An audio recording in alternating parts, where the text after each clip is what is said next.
Okay, that's going to be, again, by the same recursive rule, 3 star 3n plus 3 times 3 star 3n plus 4 times 1.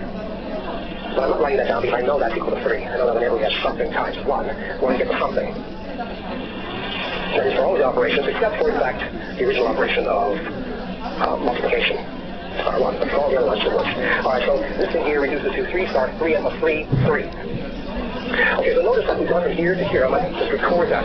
It's useful to see that. We've gone from here, this 3 star 3n plus 4, 3, has been sort of expanded to this more elaborate expression. We have 3 star 3n plus 3 times 3 star 3n plus 3, 3. Okay, now we need to unravel this one, this inside thing here. So this is the same, that's the same. And now when we do the same thing here, we're going to get 3 star 3n plus 2, that one's going to drop, times 3, the same one, 3 star 3n plus 3, has one less there, which is 2. Then at the next level, this is all the same, that's all the same. This thing here, 3 star 3n plus 3 for 2, it's the same kind of thing that we had up here. We're going to get 3 star 3n plus 2 times 3, because what's really here is 3 times 3 star 3n plus 3, 1, which is just 3. So we might observe here that, let's see, we have the same kind of thing that we had going from here to here, is happening from here to here. So if you look at this thing here, that one there, that's getting replaced 2 lines down with this thing here. Okay, so you can see the same pattern going from here to here. It's going from this one to those ones. Okay, what happens in the next step? Well, this is the same, that's the same, that's the same. And now we do the same thing that we just did in the previous ones, but I'm not going to go through all the motions. So you just take this thing here and you get 3 star 3n plus 1 times 3 star 3n plus 2, 2, and then you get 3 star 3n plus 1, 3 times 3n plus 1, 3. So we're going from here to here in the same kind of fashion as we had in the previous steps. Okay, so we're unraveling this thing. So far it's sort of under control. Things are equal. We're getting more and more stars of stars of stars, so the length of things are going up. But the actual numbers involved so far are all manageable. So because we started with relatively small numbers, because that 4 was relatively small. Okay, so here's what we had gotten on the previous page. We had 3 star n squared 4, and then we got this expression for it. And now let's look at the last term here. 3 star 3n plus 1, 3. So this is a successor. So successor of 3n. So it's 3 star 3n. And then we have to multiply that by 3 star 3n plus 1 of 2. And we've seen that same as 3 star 3n 3. The same kind of two-step thing that we've done before. And now this is 3 star 3n. And this thing here is a limit. It's the limit of this particular sequence. So star 3n is the limit of star 2n plus 1, 2n plus 2, 2n plus 3, and so on. So when we want to evaluate this limiting thing, we have to replace this star 3n with the third operation that defines it in this limit. So we get 3 star 2n plus 3, 3. Here's the third one along. Here is star 2n plus 3. Okay, so now we have to unravel this with the successor story. So this becomes 3 star 2n plus 2, 3 star 2n plus 2, 3. Again, we're using 2 steps there. It's not familiar, I hope. And then at the next level here, we can do exactly the same thing as we did from here to here. So we get 3 star 2n plus 1 times 3 star 2n plus 1, 3. So things are becoming simpler in the sense that these operations are slowly moving down. They're decreasing. They're going down in our ladder. Okay, so what is it? Let's have a look at 3 star 2n plus 1, 3. So the last term in all of this. So this is again a successor. So we can write it as 3 star 2n times 3 star 2n plus 1, 2, which is the same as 3 star 2n 3. And so we get 3 star 2n times 3 star n plus 3, 3, because 2n is the limit of n plus 1, n plus 2, n plus 3, and we're asked to take the third element in that limit, which is n plus 3. Okay, so now let's take the last part of this, so 3 star n plus 3, 3. Let's have a look at that. We're getting simpler now, so we're moving towards having something where the last thing that we have in our bracket is actually something that we can write down some fashion or another. Okay, so we've got 3 star n plus 3, 3, so that's a successor. 3 star n plus 2 times 3 star n plus 2, 3.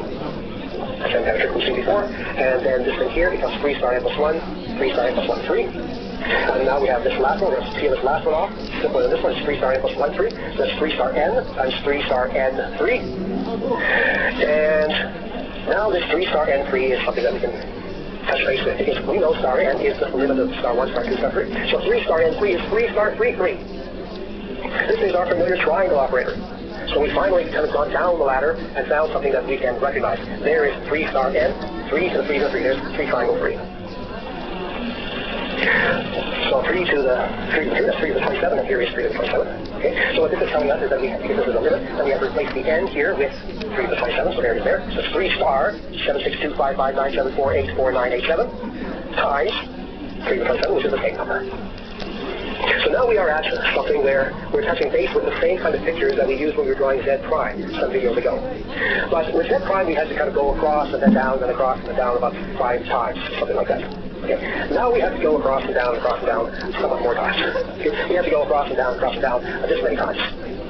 And each time we have towers of 3s. And then at the very end, the last tower has this many 3s in it. So this is inconceivably bigger than Z prime. It's just, beyond anything that we can imagine. But this number, which we finally kind of gotten some kind of picture of, now is just an ingredient has to be then put back into wherever it came from. So it came from right here. Okay. So this humongous number now has to be put into here. And so now when you have to unravel these things here, you don't have 3s anymore like we've had pretty well all the way up till now. Now you have this humongous number there instead of the 3. Okay.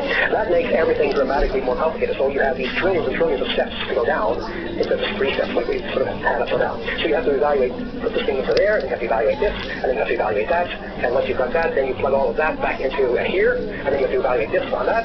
You take that, you plug that all back into here, and then you evaluate this on that, and this on that, and this on that, and that was all together what you have to put here, and then you take this, and you evaluate this, and then this on this, and then this on this, and then this on this.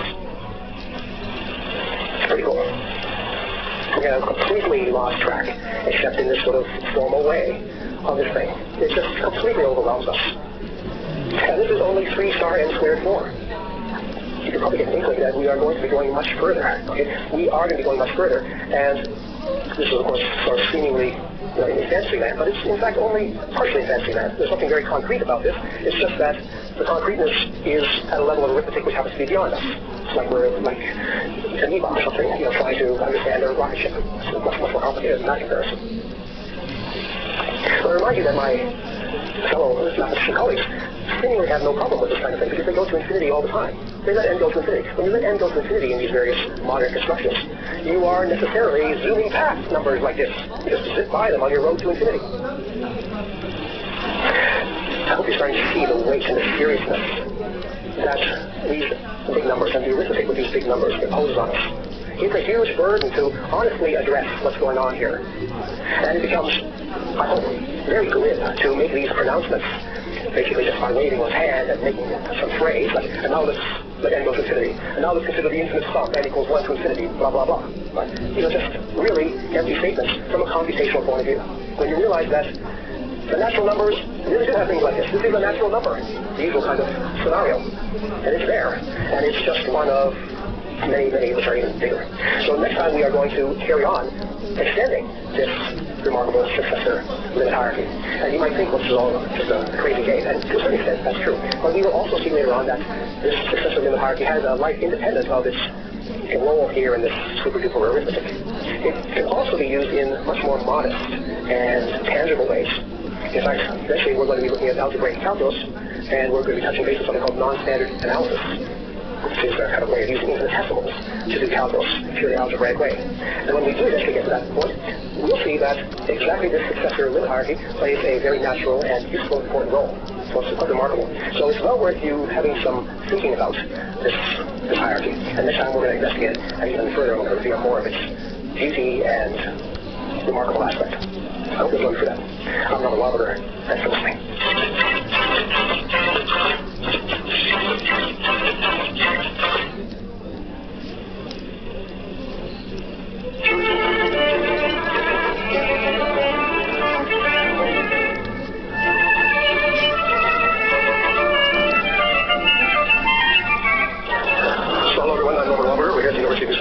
And today's talk on the history of mathematics, we're going to look at ancient astronomy and go back to ancient Babylonia and to the Chinese.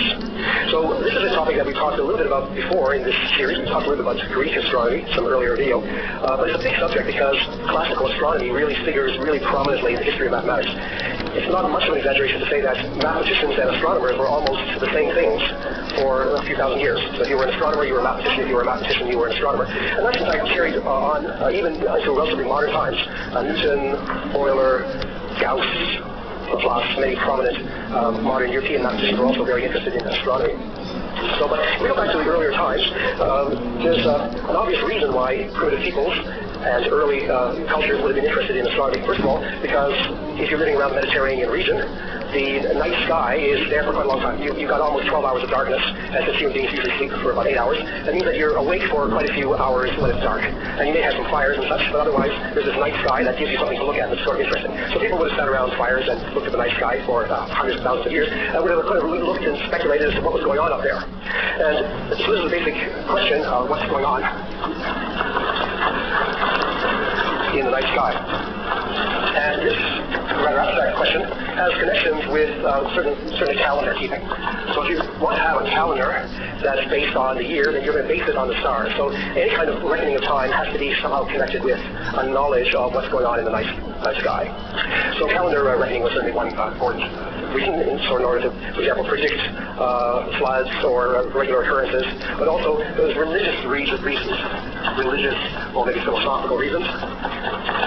Many ancient cultures, modern cultures too, sort of think of the gods perhaps as somehow being associated with the heavens, and so this connection between heaven and earth is sort of a naturally important one in our spiritual understanding, and so it's natural to try to understand what's going on up there with the idea that maybe it can influence what's happening here on earth.